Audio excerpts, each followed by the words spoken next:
Right. So now in today's session, we are going to talk about a new concept, which is called the state space concept. And ये जो state space है, now this falls in the category of modern control systems. Okay, अभी तक आपने जितना भी portion पढ़ा है, which relates to transfer function के form में model करके हम जब stability निकालते हैं, controller design करते हैं, तो ये सारी चीजें जो है they form a part of classical control. Okay, और जब हम उसको एक स्टेप आगे चले जाते हैं, हम स्टेट स्पेस में डिफाइन करना शुरू कर देते हैं, तो स्टेट स्पेस का जो डोमेन है, this falls under the category of modern control systems. ठीक है, अब स्टेट स्पेस है क्या और इसकी हमें जरूरत क्यों पड़ने लगी? So the first thing is कि जब हम ट्रांसफर फंक्शन में के टर्म्स में सिस्टम को मॉडल करते हैं, ठीक है, तो हमारे पास कुछ ड्रॉबैक्स हैं जो हमने, अगर आपको याद होगा जब हमने ट्रांसफर फंक्शन बिल्कुल शुरू के लेक्चर में when we had started studying about the transfer function, so there were certain limitations that relate to the transfer function. पहली चीज, it is essential that transfer function उसी सिस्टम पर लगाया जा सकता है where the initial condition is zero. Initial condition zero होने का मतलब system should be at complete rest. अगर मेरा सिस्टम कंप्लीट रेस्ट पर नहीं है, कहने का मतलब ये है कि जिस पॉइंट से मैंने इनपुट देना स्टार्ट किया, उस पॉइंट पे जो मेरा सिस्टम था, हो सकता है उसमें टेम्परेचर की कोई pre defined value already exist करती हो. ठीक है, हो सकता है उसमें कोई प्रेशर हमें पहले से बिल्डअप करना है, फिर हमें इनपुट सप्लाई करना है. ठीक है, तो ये क्या हो सकती है, ये pre, this can be some initial conditions. Input देने से पहले हो सकता है कि हमारे सिस्टम में कुछ इनिशियल कंडीशन रिक्वायर्ड हो. तो ऐसे केसेस में हम उसको ट्रांसफर फंक्शन में इनकॉर्पोरेट नहीं कर सकते. हम ट्रांसफर फंक्शन सिर्फ उन सिस्टम्स का बना सकते हैं जहां पर जीरो इनिशियल कंडीशन होती है. ठीक है, then secondly it is only applicable to LTI systems. मैंने बताया था आपको, linear time invariant systems. Okay, यानी कि सिस्टम में लीनियरिटी होनी चाहिए और टाइम के साथ उसका इनपुट आउटपुट रिलेशन जो है वो चेंज ना हो, है ना. उस तरह के सिस्टम्स पे ही सिर्फ हम ट्रांसफर फंक्शन अप्लाई कर सकते हैं. लेकिन नॉन लीनियर सिस्टम्स पर हम ट्रांसफर फंक्शन अप्लाई नहीं कर सकते.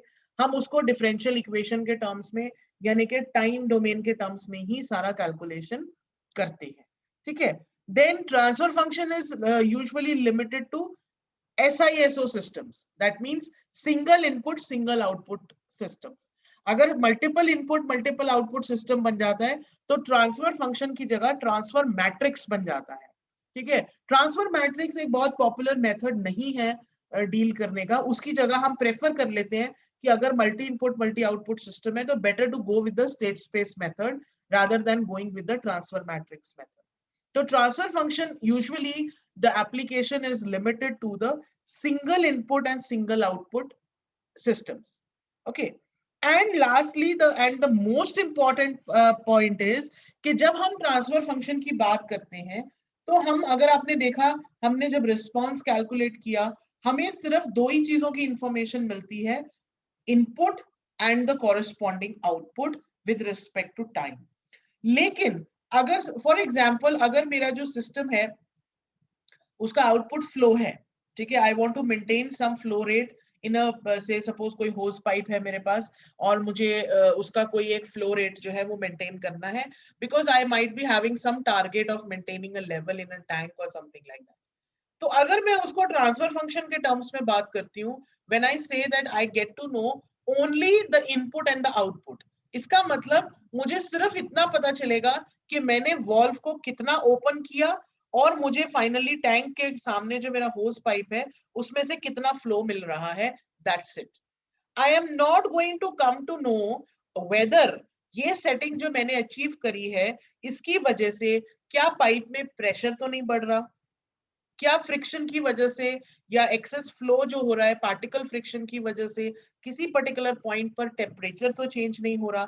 यानी कि इनपुट और आउटपुट जो पैरामीटर्स हैं, उसके अलावा मुझे किसी भी पैरामीटर की इंफॉर्मेशन ट्रांसफर फंक्शन से नहीं मिल पाएगी. लेकिन अगर मैं स्टेट स्पेस के कॉन्सेप्ट के हिसाब से सिस्टम को डिजाइन करके अगर मैं मॉनिटर करूं, तो मैं उसमें एडिशनल वेरिएबल्स भी इनकॉर्पोरेट कर सकती हूँ. फॉर एग्जाम्पल, अगर मैंने फ्लो रेट मेंटेन करना है तो फ्लो रेट के साथ साथ हो सकता है कि पाइप के अंदर जो प्रेशर बन रहा है फ्लो की वजह से, वो भी एक इंपॉर्टेंट कंपोनेंट हो। अगर मैंने वो प्रेशर जो है वो एक लिमिट से ज्यादा एक्सीड कर दिया just by focusing on the output, तो मेरा होस पाइप बीच में से रप्चर हो सकता है and that can lead to disaster. ठीक है, इसी तरह स्टेट को समझने का, ये जो चीजें हो गई, अब जैसे टेम्परेचर हो गया, प्रेशर हो गया, ये क्या है, ये सिस्टम की स्टेट्स हैं। ठीक है, ये इनपुट और आउटपुट, डायरेक्टली इनपुट और आउटपुट की रिलेशन नहीं बता रही है हमें, लेकिन सिस्टम का जो ओवरऑल कंडीशन है उसको एक्सप्लेन करने में ये एडिशनल वेरिएबल्स हमारी हेल्प करते हैं, तो उन्हें हम कहते हैं स्टेट्स। यानी कि स्टेट का मतलब परिस्थिति। ठीक है, किसी भी सिस्टम की करंट परिस्थिति कैसी है, तो वो परिस्थिति को आप कैसे डिफाइन करोगे। ठीक है, अगर आपको मैं एक जनरल लैंग्वेज में कहूं, अगर मैं कहती हूँ कि आप अपनी परिस्थिति को डिफाइन करो, यानी अपनी स्टेट को डिफाइन करो, तो उसमें बहुत सारी चीजें हो सकती हैं। आप उसमें अपनी फाइनेंशियल स्टेट बता सकते हो, हेल्थ स्टेट बता सकते हो, मेंटल स्टेट बता सकते हो। अगर मैं ये कहूं कि आप फाइनेंशियली बहुत अच्छे हो, ठीक है, that is the final output you have achieved, but at the same time you might start suffering with a stress disorder, but your state is not good, that means, right? तो वो क्या है, वो स्ट्रेस लेवल या mental level क्या है, वो एक एडिशनल वेरिएबल है जो आपकी स्टेट को डिफाइन करने में हेल्प करता है। इसी तरह जब भी हम कंट्रोल सिस्टम में किसी भी प्रैक्टिकल सिस्टम की बात करते हैं, तो जो भी एडिशनल पैरामीटर्स हमें सिस्टम की स्टेट को डिफाइन करने में हेल्प करते हैं, वो हम कहते हैं स्टेट वेरिएबल्स। वो टेम्परेचर हो सकता है, प्रेशर हो सकता है, ठीक है, किसी भी सिस्टम में स्पीड हो सकती है, किसी सरफेस का स्ट्रेस हो सकता है, ठीक है, इन जनरल वोल्टेज या करंट हो सकता है, कुछ किसी भी तरह का पैरामीटर हो सकता है। बट द पॉइंट इज कि वो पैरामीटर हमें सिस्टम को एडिशनली डिस्क्राइब करने में हेल्प करता है। ठीक है, एंड सेकेंडली जब हम स्टेट स्पेस के टर्म्स में बनाते हैं, तो हम इन पैरामीटर्स का भी एक इंटरडिपेंडेंस क्रिएट कर देते हैं on the input and output. यानी हम इक्वेशन कुछ इस तरह से बनाते हैं कि हम इन वेरिएबल्स को भी इनपुट और आउटपुट के रिलेशन में इनकॉर्पोरेट कर लेते हैं, ताकि जब हम इसको यूज करके एनालिसिस करें या हम कंट्रोलर डिजाइन करें, तो हमारी जो क्रूशियल स्टेट्स हैं वो भी मेंटेन रहती है। ठीक है, that is a built in thing. ठीक है, जब भी आप इसके इस तरह का कॉन्सेप्ट लेके डिजाइनिंग करोगे, तो ऑटोमेटिकली वो स्टेट्स जो हैं वो भी मेंटेन रहेंगी with in the prescribed limit. कई बार हम एडवांस जब डिजाइनिंग करते हैं, तो कई बार कुछ ऐसे पैरामीटर्स, कुछ ऐसे मेथड्स होते हैं जिसमें हम क्या करते हैं, हम कुछ स्टेट के फीडबैक ले लेते हैं। Instead of taking the feedback of the final output, we can take the feedback of certain states. हम हो सकता है कि सिर्फ अगर टेम्परेचर हमारे लिए बहुत क्रूशियल है, तो हम टेम्परेचर का फीडबैक ले लेते हैं। टेम्परेचर के साथ हो सकता है कि मैं आउटपुट यानी कि फ्लो का फीडबैक ले लूं, so that I can just monitor the two things. ठीक है ना, मैं फीडबैक में जो मेरा डिसीजन मेकिंग है, जैसे आपने पढ़ा कि पीआईडी लगा हुआ है, पीआईडी क्या करता है, एक फीडबैक लेता है, उसको रेफरेंस से कंपेयर करके फिर एक्शन लेगा एरर सिग्नल के बेस पे। अब ये एरर सिग्नल सिर्फ आउटपुट का एरर देखना है मुझे, या मेरा कोई और स्टेट भी ऐसा है जो क्रूशियल हो सकता है, उसे भी मुझे साइमल्टेनियसली चेक करना है। इस तरह के हम अलग अलग तरह के कंट्रोल एल्गोरिथम्स, एडवांस लेवल के जो कंट्रोल एल्गोरिथम्स है, वो हम डिजाइन कर सकते हैं। उस केस में हम क्या करते हैं, हम कुछ पर्टिकुलर सेट ऑफ स्टेट्स होती हैं, उनको हम फीडबैक में कंसिडर कर लेते हैं, और उसके उसके एरर के बेस पे हमारा कंट्रोल लॉ जो है वो आगे एक्शन ले सकता है। That is one type of controller design part.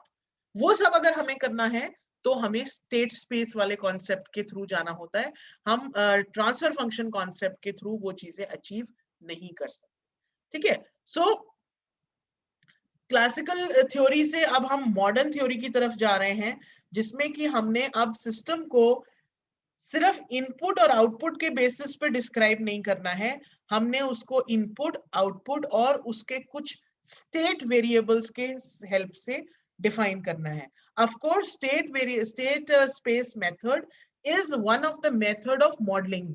जैसे आप ट्रांसफर फंक्शन में मॉडलिंग करते हो, यहाँ पर भी हम स्टेट स्पेस की हेल्प से मॉडलिंग ही करने वाले हैं। जैसे मैं आपको एक अगर क्विक एग्जांपल दिखाऊं तो ये देखो लास्ट में जो आपको इक्वेशन दिख रही है state space representation x dot is equal to ax plus bu yt is equal to cx plus du।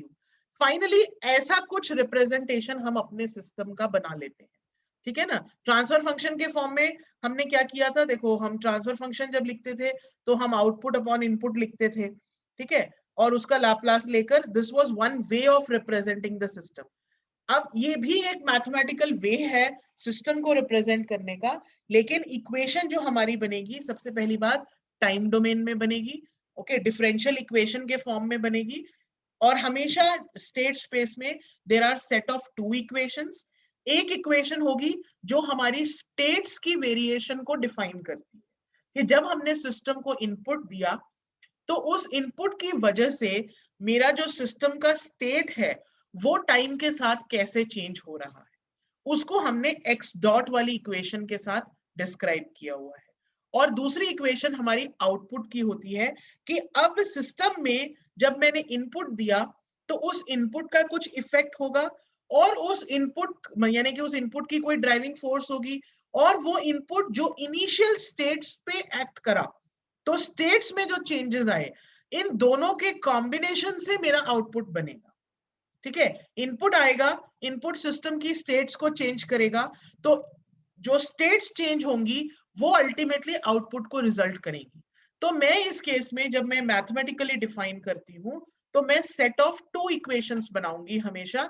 एक इक्वेशन x डॉट की है which is rate of change of states with respect to time when some input is applied, ठीक है। इस equation में अगर आप देखो तो xt जो है ये आपका स्टेट वेक्टर है। स्टेट वेक्टर का मतलब जितनी भी स्टेट्स आपने सपोज 4 स्टेट्स बनाई x1 x2 x3 x4, तो वो सारी x1 x2 x3 x4 को हमने x के साथ डिनोट कर दिया, ठीक है। b plus b into you, plus b into you का मतलब होता है u जो है हमारा वो इनपुट सिग्नल है, ठीक है। तो इनिशियल स्टेट्स कुछ होंगी, इनिशियल स्टेट की कोई वैल्यू होगी, उस पर जब इनपुट एक्ट करेगा किसी ना किसी वे में वो एक्ट कर रहा है, कुछ कांस्टेंट्स के साथ हम उसको मल्टीप्लाई कर रहे हैं और वो हमारी सिस्टम को, हमारे सिस्टम की स्टेट्स को चेंज कर रहा है। तो पहली इक्वेशन जो हम बनाते हैं दैट इज एक्स डॉट, जिसे हम लिखते हैं a into x plus b into u. A और बी, इसमें ए बी सी डी जो आप देख रहे हो ये सारे मैट्रिसेस हैं, ठीक है, ये सब मैट्रिसेस हैं। क्या क्या इनके डेजिग्नेशन है वो अभी हम डिटेल में करने वाले हैं। तो हम दो इक्वेशंस बनाएंगे। एक इक्वेशन होगी जो स्टेट्स के वेरिएशन को मॉडल कर रही है मैथमेटिकली, कि इनपुट देने के बाद टाइम के रिस्पेक्ट में मेरी स्टेट्स कैसे चेंज हो रही है। और दूसरी इक्वेशन yt जो होगी वो ये बताएगी कि जब मैंने इनपुट दिया तो कॉरेस्पॉन्डिंगली स्टेट्स चेंज हुई और वो स्टेट जब चेंज हुई तो मुझे आउटपुट कैसे चेंज होता हुआ मिलेगा विद रिस्पेक्ट टू टाइम, ठीक है। तो वो जो आउटपुट की इक्वेशन मेरी बनती है वो yt बनती है, ठीक है। तो yt जो स्टेट चेंज हो रहा है वो कैसे चेंज हो रहा है, initial value of the state plus the effect coming from the input, और जो आउटपुट है वो क्या है, the effect coming from the states and the effect coming from the input, अगर इनपुट का कोई डायरेक्ट इफेक्ट है तो। कई बार नहीं होता है, मोस्टली प्रैक्टिकल सिस्टम्स में नहीं होता है, तो डी उस केस में 0 होता है। यानी कि इफेक्ट हमेशा चेन रिएक्शन के फॉर्म में आएगा कि इनपुट स्टेट्स को चेंज करेगा और स्टेट आउटपुट को चेंज करेगा। अगर कोई डायरेक्ट कॉम्बिनेशन ऐसा बना हुआ है कि जो इनपुट वैल्यू है उसको डायरेक्टली हमने आउटपुट में फीड कर दिया है, तो हम डी की कोई एक वैल्यू उसमें लेके हम सी एक्स प्लस डी यू मान के चलते हैं, जिसे हम इनपुट आउटपुट कपलिंग कहते हैं, ठीक है। सो ये जो कुछ इस तरह की इक्वेशंस जो आपको दिखाई देती हैं, this is actually called a state space equation for the system. और ये भी सिस्टम को मैथमेटिकली डिफाइन करने का ही एक तरीका होता है। और ये और स्टेट स्पेस और ट्रांसफर फंक्शन दोनों चीजें आपस में इंटरचेंजेबल होती हैं। अगर मान लो कोई भी ऐसा सिस्टम है जिसकी 0 इनिशियल कंडीशंस है, उसे आप स्टेट स्पेस में भी डिफाइन कर सकते हो, उसे आप ट्रांसफर फंक्शन में भी डिफाइन कर सकते हो, और दोनों फॉर्मूलाज को आपस में इंटरचेंज कर सकते हो कि आपने स्टेट स्पेस में उसको डिफाइन किया तो स्टेट स्पेस से ही आप उसको ट्रांसफर फंक्शन में कन्वर्ट कर सकते हो, ठीक है। तो प्रोवाइडेड ऑफ कोर्स जो ट्रांसफर फंक्शन की कंडीशंस हैं अगर वो सेटिस्फाई होती हैं तो। यानी कि लीनियर LTI सिस्टम है, जीरो इनिशियल कंडीशन है, तो आपका पास जो ये स्टेट स्पेस वाला रिप्रेजेंटेशन है उसे आप डायरेक्टली ट्रांसफर फंक्शन के फॉर्म में कन्वर्ट कर सकते हैं। ठीक है, so this is the whole concept of the state space और the state variables, right? Now let us see. The classical control theory and the methods such as root locus that we are using are based on the simple input-output description of the plant, usually expressed as a transfer function. These methods do not use any knowledge of the interior structure of the plant and limit us to single input, single output systems. And as we have seen, it allows only limited control of the closed loop behavior when the feedback control is used. क्यों हम कह रहे हैं कि it allows only limited control? क्योंकि हम सिर्फ output की वैल्यू को देखकर ही जज करने की कोशिश कर रहे हैं कि हमें क्या एक्शन लेना चाहिए। अगर हम स्टेट्स का भी फीडबैक ले लेते हैं तो वो हमें और बेटर तरीके से सिस्टम को कंट्रोल करने में हेल्प कर देता है। Okay, so modern control theory solves many of these limitations by using a much richer description of the plant dynamics, which is called the state space description. It provides the dynamics as a set of coupled first order differential equation. First order differential equation मैंने क्यों कहा? क्योंकि जैसे हमने देखा था first equation जो हमने बनाई थी वो x डॉट में थी। x डॉट का मतलब होता है dx by dt, यानी कि first order differential of the state which indicates rate of change. तो जो हमारी इक्वेशन इस केस में बनती है वो फर्स्ट ऑर्डर डिफरेंशियल इक्वेशन के फॉर्म में बनती है। ठीक है, so it provides the dynamics as a set of coupled first order differential equation in a set of internal variables known as state variables. तो वो जो x हमने बनाया है उसके अंदर के जो पैरामीटर्स हैं x1 x2 x3 वो क्या है? वो इनपुट और आउटपुट के अलावा सिस्टम को डिस्क्राइब करने के लिए जिन पैरामीटर्स की हमें जरूरत पड़ रही है वो हम उसमें कंसिडर करते हैं, and that is given the name as state variables. Okay, together with the set of algebraic equations that combine the state variables into the physical output variables. तो y is equal to cx कर दिया जब हमने, तो output के साथ हमने उसको state variables को combine कर दिया। The concept of state of a dynamic system refers to the minimum set of variables that known as state variables that fully describe the system and its response to any given set of inputs. Okay, in particular, a state determined system model has the characteristic that a mathematical description of the system in terms of a minimum set of variables together with the knowledge of those variables at an initial time and the system input for time are sufficient to predict the future system state and output for all the time. अब ये बहुत confusing लग रहा होगा आपको। To talk in simple terms, हम ये कहते हैं कि एक set of variables है हमारे पास, एक minimum set of variables है हमारे पास, जिसकी हमें values अगर initially पता है, यानी कि जब टाइम एट सिस्टम रेस्ट पे था तो अगर हमें उसकी इनिशियल वैल्यूज पता है और अगर हमें ये पता है कि वो सेट ऑफ वेरिएबल्स इनपुट के साथ कैसे इंटरैक्ट कर रहा है। दो चीजें हैं, सिस्टम की जो स्टेट्स हैं या वो जो वेरिएबल्स हैं वो इनपुट के साथ कैसे रिएक्ट कर रहा है, कैसे इंटरैक्ट कर रहा है, यानी कि हमें इनपुट पता होना चाहिए, हमें स्टेट वेरिएबल्स पता होने चाहिए। ठीक है, और हमें अगर ये पता है कि initially time t is equal to 0 पर जब सिस्टम को हमने स्टार्ट किया था तब उसकी इनिशियल वैल्यू कितनी थी, तो इन दोनों के कॉम्बिनेशन से हम सिस्टम का आउटपुट किसी भी फ्यूचर टाइम पर प्रिडिक्ट कर सकते हैं। जैसे अगर मैं आपको एग्जांपल बताऊं, मैंने आपको बोला कि पाइप में अगर प्रेशर हमें चेक करना है, ठीक है, तो अगर मुझे वो चीज डिस्क्राइब करनी है फॉर एनी आर्बिट्ररी टाइम तो मुझे दो चीजें पता होनी चाहिए। पहली चीज कि जब मैंने सिस्टम को स्विच ऑन किया था तब मेरा पाइप जो था उसमें प्रेशर कितना था। ठीक है, और उसके बाद मुझे सेकंड चीज ये पता होनी चाहिए कि जब मैं सिस्टम को इनपुट देना शुरू करूंगी, यानी कि जब मैं फ्लो को स्टार्ट करूंगी at any time instant T not, तो सिस्टम में जो प्रेशर है, जो पाइप में प्रेशर है, वो इनपुट के हिसाब से कैसे चेंज हो रहा है, यानी कि कितना फ्लो चेंज करने से कितना इनपुट, कितना प्रेशर जो है वो चेंज हो रहा है। तो अगर मुझे ये दो चीजें पता है कि इनिशियली प्रेशर कितना था और दूसरी चीज मुझे ये पता है कि कितना फ्लो चेंज करने से कितना प्रेशर चेंज होगा, यानी कि कैसे कितना इनपुट देने से सिस्टम की स्टेट में कितना वेरिएशन आएगा, ये दो चीजें अगर मुझे पता है तो मैं किसी भी फ्यूचर टाइम इनपुट पर इसका जो एक्सपेक्टेड वैल्यू है उसको कैलकुलेट कर सकती हूँ। Is this thing clear to you? Please let me know. इतनी बात समझ में आई?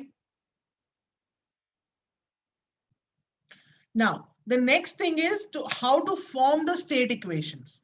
Okay. Now, a standard form for the state equation is used throughout the system dynamics.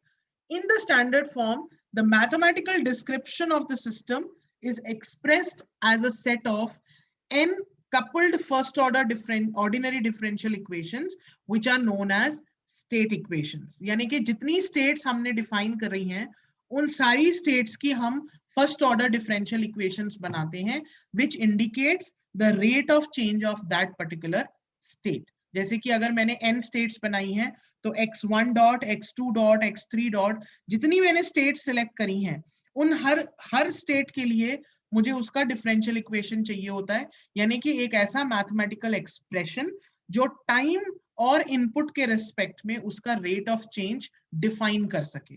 ठीक है, उसे हम बोलते हैं जो हमने ये बात कही है कि ordinary first order differential equation, वो हम इस इक्वेशन की बात कर रहे हैं कि जितनी भी स्टेट्स हमने डिफाइन करी हैं हमें उन सारी स्टेट्स का रेट ऑफ चेंज चाहिए होता है with respect to time and with respect to the input. यानी कि वो टाइम के साथ इनपुट को अगर हम चेंज कर रहे हैं तो with respect to time and with respect to input हमारा जो स्टेट है वो कैसे चेंज हो रहा है उसका मैथमेटिकल एक्सप्रेशन हमें चाहिए होता है, जिसे हम ये कहते हैं it is a first order ordinary differential equation for all the individual states.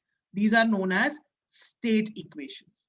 Okay, so in the standard form the mathematical description of the system is expressed as a state of n coupled first order ordinary differential equations known as the state equation, in which the time derivative of each state variable is expressed in terms of state variable x1, x2, x3 up to xn. Time derivative of each state variable is expressed in terms of state variable and the system input. यानी कि अगर आप ध्यान से देखो हमने लिखा x1 dot is equal to f1, यानी कि function of x, u and t. So what I'm trying to say is कि हर स्टेट का हम rate of change mathematically define करेंगे in terms of the state and the input.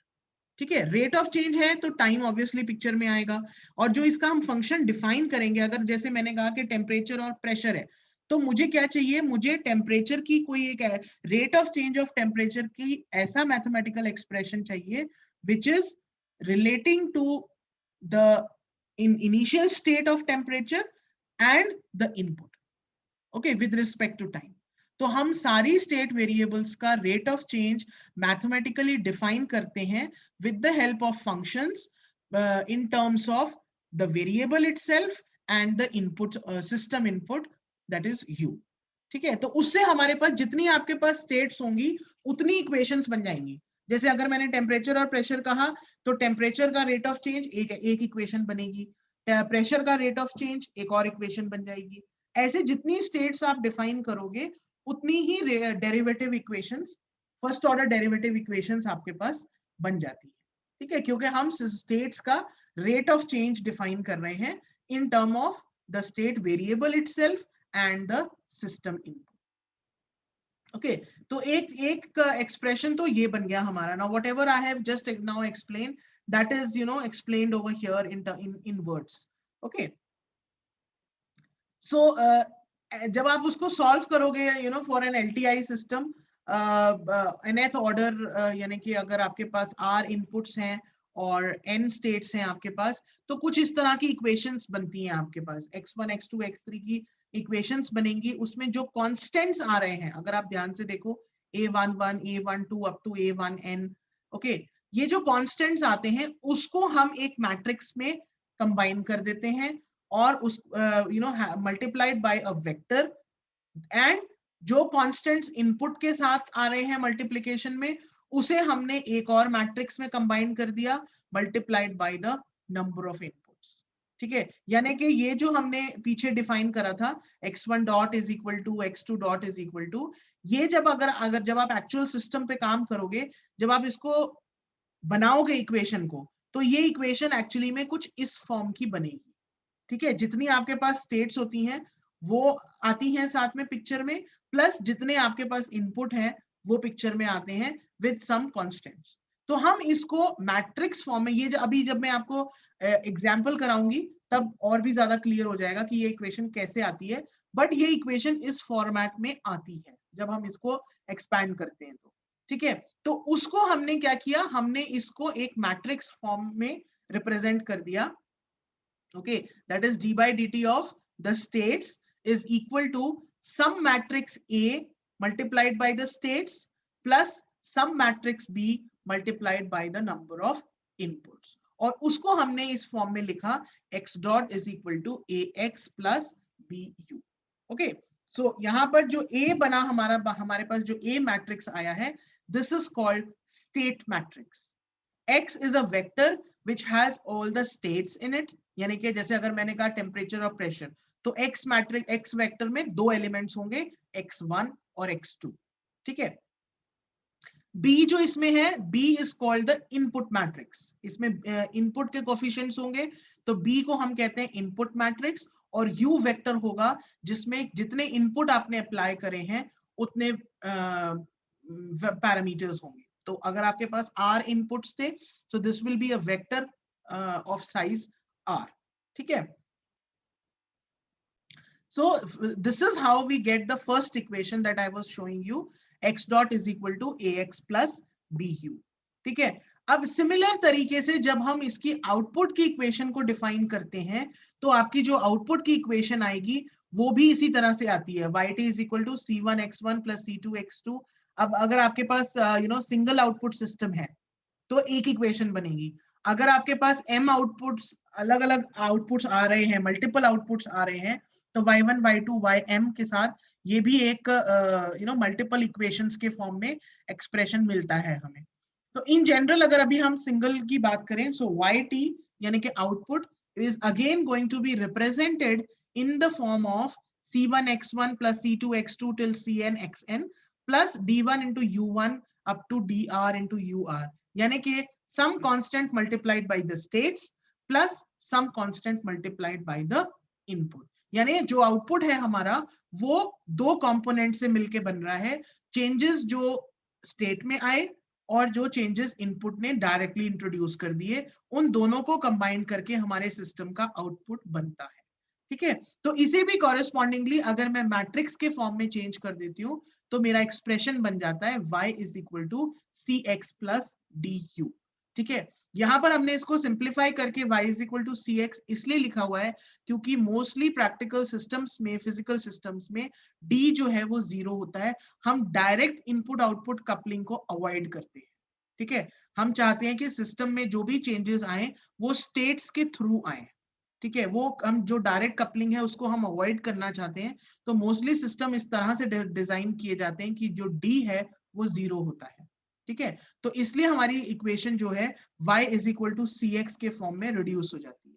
तो ultimately हमारे पास एक set of equations बनती है जो कि ये डिफाइन करता है कि जब हमने सिस्टम को एक इनपुट दिया ut, तो टाइम के साथ साथ उसकी स्टेट्स कैसे चेंज हो रही हैं, और वो स्टेट्स में जो चेंज हो रहा है वो आगे कॉरेस्पॉन्डिंगली आउटपुट को कैसे चेंज कर रहा है। ठीक है, वो जो सीरीज ऑफ चेंजेस है from input to the change in the states and from change in the state to the change in output is being described by these two expressions which we called as the state space representation.